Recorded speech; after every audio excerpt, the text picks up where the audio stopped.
जय श्री कृष्ण। 24वां अध्याय राहु आदि की स्थिति, अतल आदि नीचे के लोकों का वर्णन। ओम नमो भगवते वासुदेवाय। श्री सुखदेव जी कहते हैं, परीक्षित, कुछ लोगों का कथन है कि सूर्य से 10,000 योजन नीचे राहु नक्षत्रों के समान घूमता है। इसने भगवान की कृपा से ही देवत्व और ग्रहत्व प्राप्त किया है। स्वयं यह सिंह का पुत्र रुसुराधम होने के कारण किसी प्रकार इस पद के योग्य नहीं है। इसके जन्म और कर्मों का हम आगे वर्णन करेंगे। सूर्य का जो यह अत्यंत तपता हुआ मंडल है, उसका विस्तार 10,000 योजन बतलाया गया है। इस प्रकार चंद्रमंडल का विस्तार 12,000 योजन है और राहु का 13,000 योजन।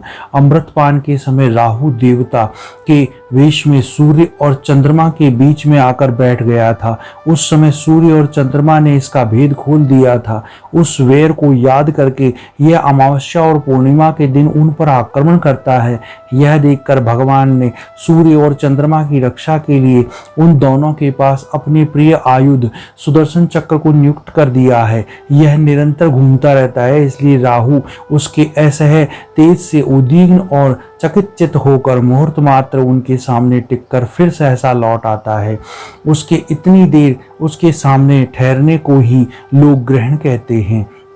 राहु से 10,000 योजन नीचे सिद्धचारण और विद्याधर आदि स्थान है।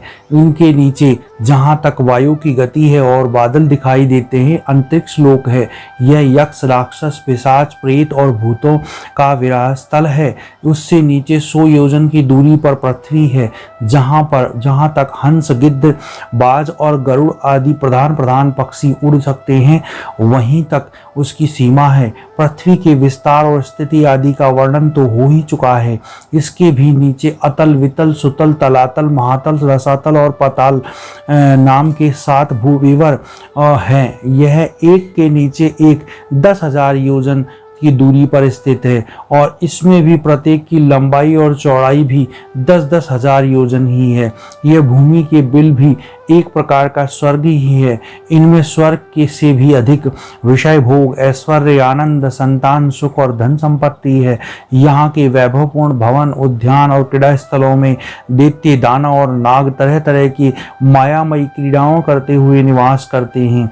वह सब गृहस्थाश्रम धर्म का पालन करने वाले हैं। उनके स्त्री, पुत्र, बंधु, बांधव और सेवक लोग उनसे बड़ा प्रेम रखते हैं और सदा प्रसन्नचित्त रहते हैं। उनके भोगों में बाधा डालने की इंद्र आदि में भी समर्थ नहीं है। महाराज, इन बिलों में मायावती मय दानव की बनाई हुई अनेकों पुरियां शोभायमान से जगमगा रही है, जो अनेक जाति की सुंदर सुंदर श्रेष्ठ मणियों से रचे हुए चित्र विचित्र भवन, परकोटे, नगर द्वार, सभा भवन, मंदिर, बड़े बड़े आंगन और ग्रहों से सुशोभित है और जिनकी कृत्रिम भूमियों पर नाग और असुरों के जोड़े एवं कबूतर, तोता और मैना आदि पक्षी किलोल करते रहते हैं। ऐसे पताल अधिपतियों के भव्य भवन उन पुरियों की शोभा बढ़ाते हैं। वहाँ के बगीचे भी अपनी शोभा से देवता लोक के उद्यानों की शोभा को मात करते हैं। उनमें अनेकों वृक्ष है, जिनकी सुंदर डालियां फल फूलों के गुच्छों और कोमल कपोलों के भार से झुकी रहती है तथा उन्हें तरह तरह के लताओं से अपने अंग पास से बांध रखा है। वहाँ जो निर्मल जल से भरे हुए अनेकों जलाशय हैं, उनमें विविध व्यंगों से जोड़े विलास करते रहते हैं। इन वृक्षों और जलाशयों की सुषमा से वह उद्यान बड़ी ही शोभा पा रहे हैं। उन जलाशयों में रहने वाली मछलियाँ जब खिलवाड़ करती हुई उछलती हैं, तब उनका जल हिल उठता है। साथ ही जल के ऊपर उगे हुए कमल, कुमुद, कुवलय, कुहर, नील कमल, लाल कमल और शतपल, पत्र कमल आदि के समुदाय भी हिलने लगते हैं। ये इन कमलों के वनों से रहने वाले पक्षी अविराम क्रीड़ा कौतुक करते हुए भांति भांति की मीठी मीठी बोली बोलते रहते हैं, जिसे सुनकर मन और इंद्रियों को बड़ा आह्लाद होता है। उस समय समस्त इंद्रियों में उत्सव सा छा जाता है। वह सूर्य का प्रकाश नहीं जाता, अंधकार को बड़े नागों और मस्तकों की मणियों से दूर करती है। इन लोकों के निवासी जिन औषधि रस, रसायन, अन्न, पान और स्नान आदि का सेवन करते हैं, वह सभी पदार्थ दिव्य होते हैं। इन दिव्य वस्तुओं के सेवन से उनके मानसिक और या शारीरिक रोग नहीं होते तथा झुर्रियां पड़ जाना, बाल पक जाना, बुढ़ापा आ जाना, देह का कांतिहीन हो जाना, शरीर में दुर्गंध का आना, पसीना चूना, थकावट आना और शिथिलता आना, यह आयु के शरीर के साथ शरीर की अवस्थाओं का बदलना, यह कोई विकार नहीं होते। वहाँ सदा सुंदर, स्वस्थ, जवान और शक्ति संपन्न रहते हैं। उन पुण्य पुरुषों को भगवान के तेज स्वरूप सुदर्शन चक्र के सिवा और किसी साधन से मृत्यु नहीं हो सकती। सुदर्शन चक्र के तो आते ही भय के कारण असुर रमणिया के गर्भश्वास और गर्भपात हो जाता है। आतल लोक में मय दानव का पुत्र असुर बल रहता है। उसने 96 प्रकार की माया रची है। उनमें से कई लोग आज भी मायावती पुरुषों के पाई जाती है। उनमें एक बार जवाई ली थी, उस समय उनके मुख से स्वैरिणी, कामिनी और पुष्यचली 3 प्रकार की स्त्रियां उत्पन्न हुई। ये उस लोक में रहने वाले पुरुषों को हाटक नाम का एक रस पिलाकर संभोग करने में समर्थ बना लेती हैं और फिर उनके साथ अपनी हाव भावमयी चितवन, प्रेममयी मुस्कान, प्रेमलाप और आलिंगना आदि के द्वारा यथेष्ट रमन करती हैं। उस हाटक रस को पीकर मनुष्य मदान्ध सा हो जाता है और अपने को 10,000 हाथियों के समान बलवान समझकर मैं ईश्वर हूँ, मैं सिद्ध हूँ, इस प्रकार बढ़ बढ़कर बातें करने लगता है। उसके नीचे वितल लोक में भगवान हाटिकेश्वर नामक महादेव जी अपने पार्षद भूतगणों के सहित रहते हैं। वह प्रजापति की षष्ठी की वृद्धि के लिए भवानी के साथ विहार करते रहते हैं। उन दोनों के तेज से वहाँ हाटक नाम की एक श्रेष्ठ नदी निकलती है। उसके जल को वायु से प्रज्वलित अग्नि बड़े उत्साह से पीता है। वह जो हाटक नाम का सोना थूकता है, उससे बने हुए आभूषणों को दैत्यराज के अंतःपुर में स्त्री पुरुष आज सभी धारण करते हैं। वितल के नीचे सुतल लोक में उससे महायशस्वी पवित्र कीर्ति विरोचन पुत्र बलि रहते हैं। भगवान ने इंद्र का प्रिय करने के लिए अदिति के गर्भ से वटु वामन रूप से अवतीर्ण होकर उनके 3 और लोक छीन लिए थे। फिर भगवान की कृपा से ही उनका इस लोक में प्रवेश हुआ। वहाँ उन्हें और जैसी उत्कृष्ट संपत्ति मिली थी वैसी इंद्रादि के पास भी नहीं है। अतः वह उन्हीं पूज्यतम प्रभु को अपने धर्मचारण द्वारा आराधना करते हुए यहाँ आज भी निर्भयता पूर्वक रहते हैं। राजन, संपूर्ण जीवों के नियंता एवं आत्मस्वरूप परमात्मा वसुदेव जैसे पूज्यतम पवित्रतम पात्र आने पर उन्हें परम श्रद्धा और आदर के साथ स्थिर चित्त से दिए हुए भूमिदान का यही मुख्य फल नहीं है कि बलि को सुतल लोक का ऐश्वर्य प्राप्त हो गया। वह ऐश्वर्य तो अनित्य है, किंतु वह भूमिदान तो साक्षात मोक्ष का द्वार है।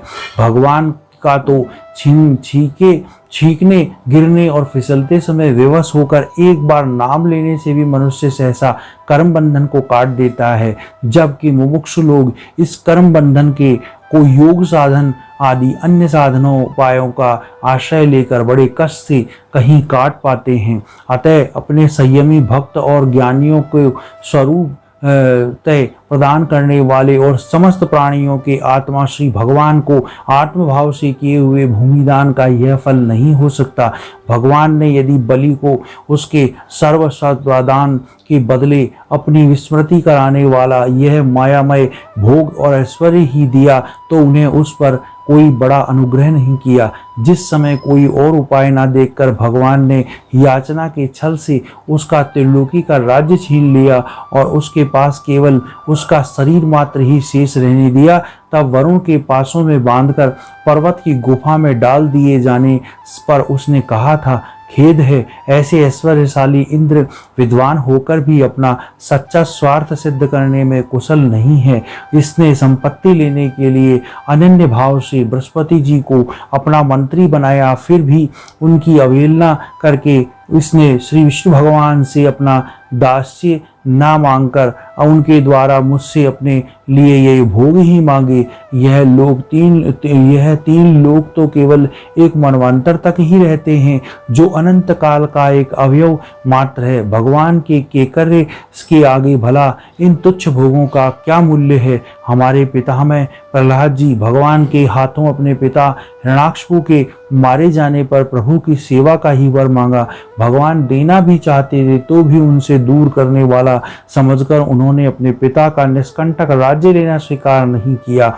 वह बड़े महानुभाव थे। मुझ पर तो भगवान ने कृपा की है और मेरी वासनाएं ही शांत हुई है। फिर मेरे जैसा कौन पुरुष उनके सामने पहुंचने का साहस कर सकता है। राजन, इस बलि का चरित्र हम आगे अष्टम स्कंद में विस्तार से कहेंगे। अपने भक्तों के प्रति भगवान का हृदय दया से भरा रहता है। इसी से अखिल भगवान के परम पूजनीय गुरु भगवान नारायण हाथ में गदा लिए सुतल लोक में राजा बलि के द्वार पर सदा उपस्थित रहते हैं। एक बार जब दिग्विजय करता हुआ घमंडी रावण वहां पहुंचा, तब उसे भगवान ने अपने पैर के अंगूठे की ठोकर से ही लाखों योजन दूर फेंक दिया था। सुतल लोक से नीचे तलातल है, वहां त्रिपुराधिपति दानवराजमय रहते हैं। पहले तीनों लोकों को शांति प्रदान करने के लिए भगवान शंकर ने उनके तीनों पुर भस्म कर दिए थे। फिर उन्हीं की कृपा से उसे ये स्थान मिला। वहाँ मायावियों का परम गुरु है और महादेव जी के द्वारा सुरक्षित है, इसलिए उसे सुदर्शन चक्र से भी कोई भय नहीं है। वहाँ के निवासी उसका बहुत आदर करते हैं। उसके नीचे महातल में कद्रु से उत्पन्न हुए अनेक सिरों वाले सर्पों का क्रोधवश नाम का एक समुदाय रहता है। उसमें कुहक, तक्षक, कालिए और सुषेण आदि प्रधान हैं। उनके बड़े बड़े फन हैं। वह सदा भगवान के वाहन पक्षराज गरुड़ जी से डरते हैं, तो भी कभी कभी अपने स्त्री, पुत्र, मित्र और कुटुंब के संग से प्रमत्त होकर विहार करने लगते हैं। उनके नीचे रसातल के पणि नाम का दैत्य और दानव रहते हैं। वह निवात, कवच, काले और हिरण्याकशिपु भी कहलाते हैं। उनका देवताओं से विरोध है। वह जन्म से ही बड़े बलवान और महान साहसी होते हुए भी हैं, किंतु जिनका प्रभाव संपूर्ण लोकों में फैला हुआ है। उन श्री हरि के तेज से बलाभिमान चूर्ण हो जाने के कारण वह सर्पों के समान लुक छुप कर रहते हैं और इंद्र की दुति शर्मा के कहे हुए मंत्र वर्ण रूप वाक्य के कारण सर्वदा इंद्र से डरते रहते हैं। रसातल के नीचे पाताल है। वहाँ शंख, कुलिक, महाशंख, श्वेत, धनंजय, धृतराष्ट्र, शंखचूड़, कंबल, अश्वतर और देवदत्त आदि बड़े क्रोधी और बड़े बड़े फनों वाले नाग रहते हैं। इनमें वासुकी प्रधान है। इसमें से किसी के 5, किसी के 7, किसी के 10, किसी के 100 और किसी के 1000 सिर हैं। उनके फनों की दमकती हुई मणियों और अपने प्रकाश से पाताल लोक का सारा अंधकार नष्ट कर देती हैं। बोलो भगवान श्री कृष्ण की जय। 24वां अध्याय समाप्त। ओम नमो भगवते वासुदेवाय।